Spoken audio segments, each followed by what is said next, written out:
Wow, something big happened in Russian Tuapse port. Just look at this hole in the ground, or it's better to say in the beach of Tuapse itself. Wow.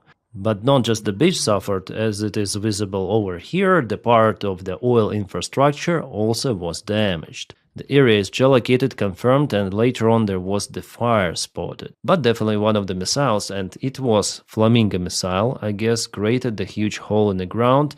You may compare it with the average human's height out there, so 2 meters, probably something like that, deep. Russians already secured the perimeter. They're working to collect the missile debris. As locals report, it was not a single kaboom, but at least 2 were there. One hit oil facility. What kind of? Well, I'm still waiting for that information. Before it was said about the drone boats attacks from the sea, but later on missiles were confirmed. Well, maybe it was the combination attack, drone boats and missiles. Well, if it is a Flamingo, and I guess it was a Flamingo, still it means that that missile has some of the flaws with navigation and precision. It reminds the first usage of Flamingo where missile also missed. One of the missiles hit the target, its Armyansk FSB facility, and one created some sort of the hole right at the shore, hitting this border and mainly water part of it. And the longer missile flies, the less precision it has, and judging on the images from Tuapse port, missile really missed it quite far away, because the port infrastructure, well, it's over there. Yeah, quite far. Why did this deviation happen? It's hard to tell. Missile should be equipped with inertial reference system together with GPS, and even if GPS is jammed, IRS, inertial reference system, will continue to guide missile properly towards the target. Again, it tells that this missile is kind of wet and Ukraine still requires lots of the time to master its usage. And guys, this hole in the ground, it's not the Russian air defense missile. The principle of the air defense munition is just to release the shrapnel very close to the airplane or to air target to penetrate it. Also, for sure, it will not create this huge hole in the ground. Oh yeah, it was a combined attack on Tuapse, and this facility is gone. For sure, it was the drone boat in combination with Flamingo. So the initial information was after all correct, and some of the eyewitnesses confirmed that there was the drone. Nice. It looks like Ukrainian drone went by at least 800 kilometers, bypassing Crimea and all of the possible Russian surveillance. That's why it's important for Ukraine to control the gas towers, because with the help of those, Russia may put some of the radars on top and they may spot the Ukrainian drone operation. Also, Russia is pretty much unable to use their Navy fleet in the Black Sea. Well, at least as they used to do it before, because they could be an easy prey for the same drones, so they stay mainly in Sevastopol and Feodosia, leaving the free way for Ukrainian drones to reach Tuapse. So Ukraine is really focused on the Russian Tuapse port. It is already the third big kaboom of that one. And why Tuapse is so important? Because it is one of the biggest Russian oil ports in the Black Sea. It is used for the Russian shadow tanker fleet. And something tells me that if those attacks continue, Russia may lose the great part of the oil money. About Flamingo, there was an article published recently on Independent. They say that Ukrainian-made cruise missile Flamingo outperforms the United States Tomahawk in several key aspects. Yes, in a range and if we speak about the payload, but still it is pretty much visible for the Russian air defense radars, and also it is in lack of precision. This piece of engineering is very, very bad. And so far, Ukraine is unable to use it successfully. We're not speaking about 3,000 kilometers. Tuapse is not that far away from Ukraine. But Tomahawks, they're capable, they're time-proven, they're very nimble compared to Flamingo. They're 8 times less visible for radars, any sort of the radars. And for this reason, Ukraine actually was interested in obtaining those missiles. Because nowadays, usage of Flamingo is more like experiment. We are not speaking about fully capable cruise missile. Even Neptune is more profitable, and with Neptune, Ukraine is actually very precise. For example, the day before yesterday, Ukraine hit the Russian power plant somewhere in Belgorod Oblast. That strike was definitely successful. The building was severely damaged, and Russia will not restore it for at least several months, maybe till the end of the winter time. But I agree that Flamingo is pretty much good for its price, and Ukraine may experiment for now with it. And by the way, in two of the occasions, this missile was after all successful, so it hit the target. It's not like completely bad missile, but yes, it's far to be perfect, and it's very vulnerable. We'll see how Ukraine may deal with those issues, which are out there in this missile.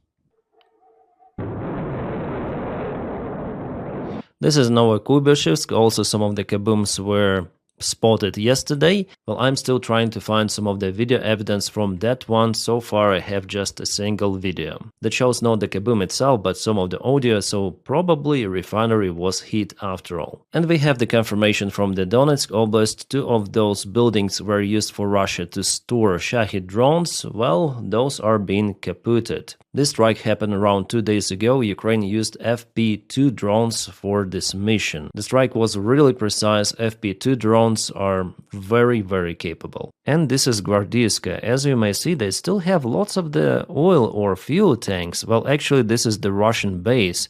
And I also see that this drone has the issues with control, because if it is on a high speed flying, there some of the Dutch rolls start to happen, yeah?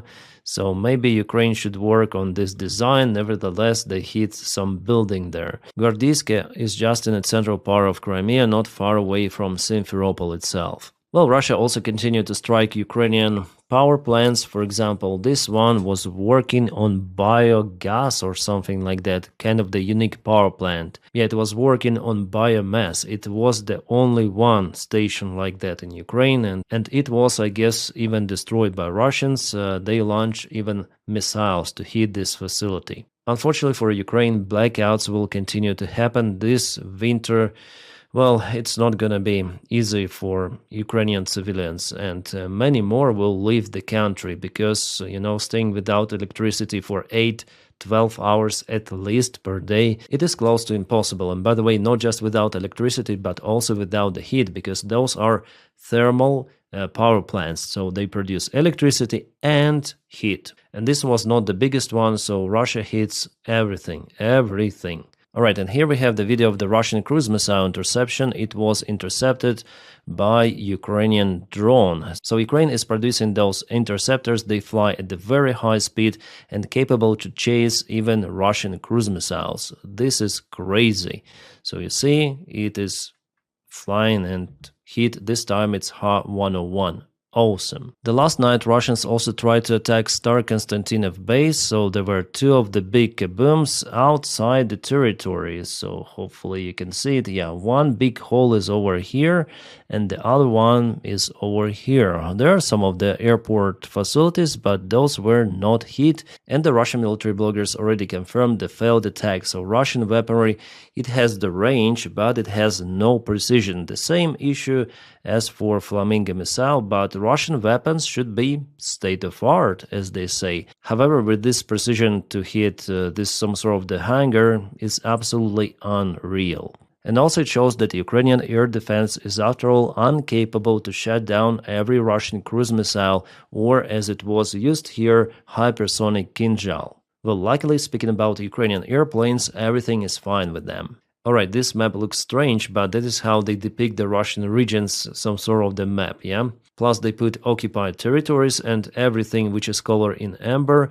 It means that there will be Russian mobilization. Russian reservists will be called to protect some sort of the energy facilities. I don't know how they may protect those, with the rifles or what, because Russia just needs the air defense, which they concentrated around Moscow. So just release those to protect your facilities and do not protect Putin's palace, Russians. Why do you need that guy? But no, Moscow is crucial. It's very important. I don't think that it's actually mobilizing Russian reservists to protect those very important facilities. I guess it is mobilization into the Russian army. Once they sign the contract with the Russian army, there is no way out. And they could be told, okay, we don't need you to protect specific facilities. Now we need you to go and die in Ukraine.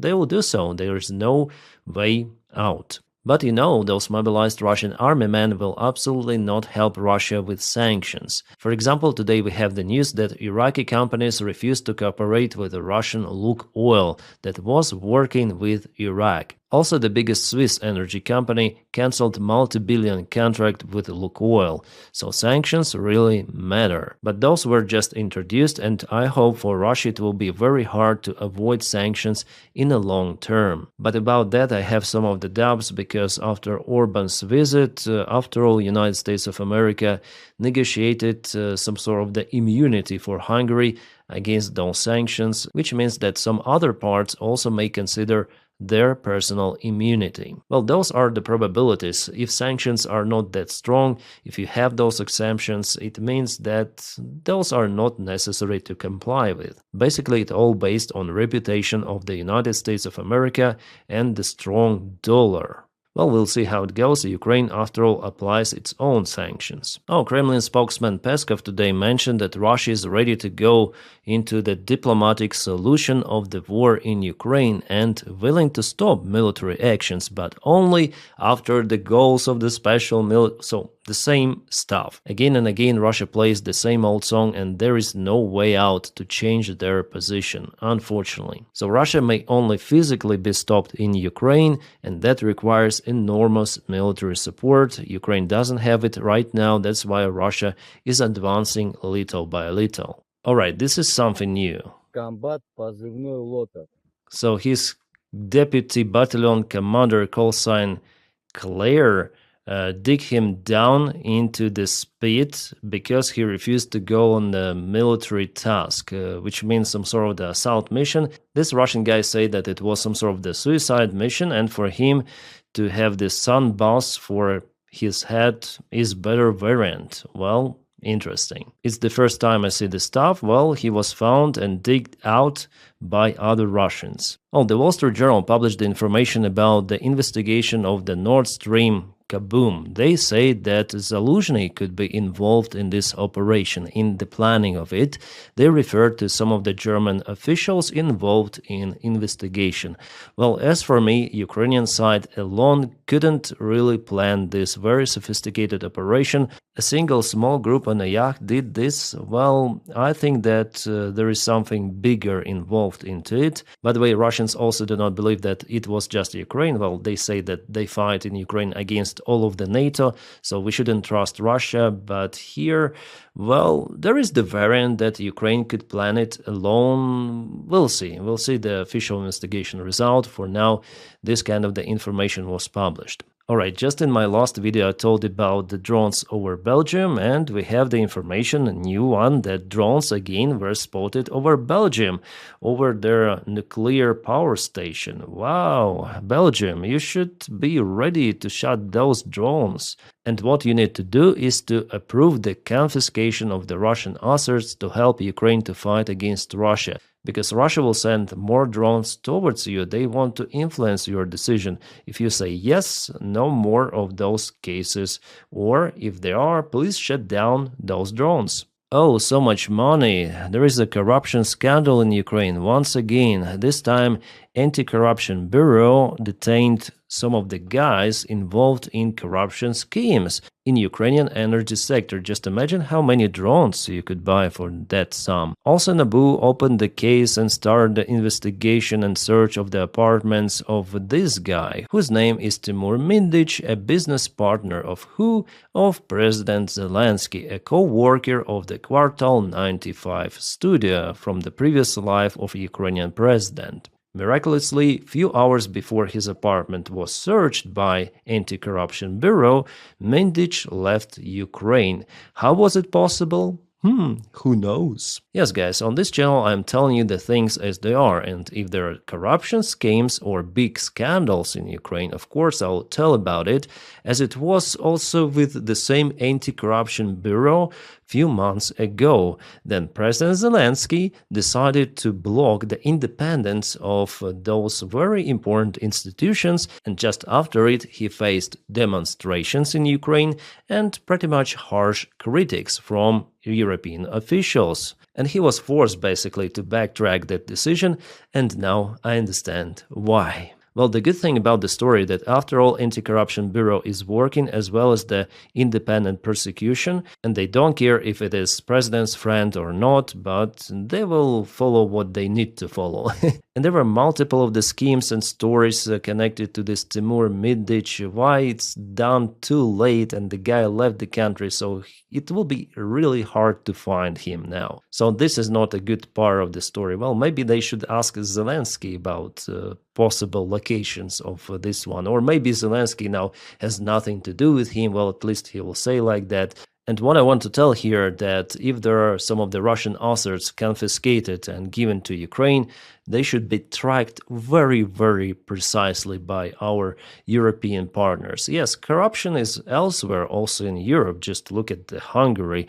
But in Ukraine, it is a criminal corruption because it is happening by the time there is a full-scale war against Russia. But guys like Middic, they don't care about Ukraine. For those thieves, Ukraine is just a country where they can steal, take the money and relax somewhere else, living their best life. Well, as for Zelensky, I cannot say the same. Really, guy is risking a lot. Well, I don't think that he's corrupt himself, but his circle, at least as it was before, is damn corrupt. And I think if they dig something on Yermak, who is still ahead of the president's office, I wouldn't be surprised that they will find something. And you know what I see? The paid publications now are out there in Ukrainian media, in Ukrainian Telegram channels. Not all of them. Normal people post that everything is good, that even Zelensky's friends are now under investigation. But no, official media say that everything is wrong, that National Anti-Corruption Bureau, there is some problem with that. Very funny how much they pay for media and for those Telegram channels. It is crazy. Yeah, the corruption there is very, very deep. Nevertheless, Ukraine is not just about those corrupt officials. Ukraine is about Ukrainian people and those fighters who continue to fight on the front lines. They are also touched a lot, like the most, I would say, with this corruption, and they want to change Ukraine. That's why then the war had started. There were so many volunteers, but now not so many because people see what is happening in the country also with those corruption scandals. Well, guess it's a long story and probably requires separate video. Well, here I think it's all, but I want to film frontline update video today as well, so bear with me. And guys, thank you so much for your kind support on Patreon and also on membership of the channel. The links for my Patreon is in the video description just below, and for membership just press join. Without your support, my job wouldn't be possible. And if you don't have this opportunity to support me financially, just press like to this video and subscribe for the channel to boost this video in YouTube algorithms. Thank you so much for that as well. My friends, I wish you all a peaceful sky wherever you are and have a great time.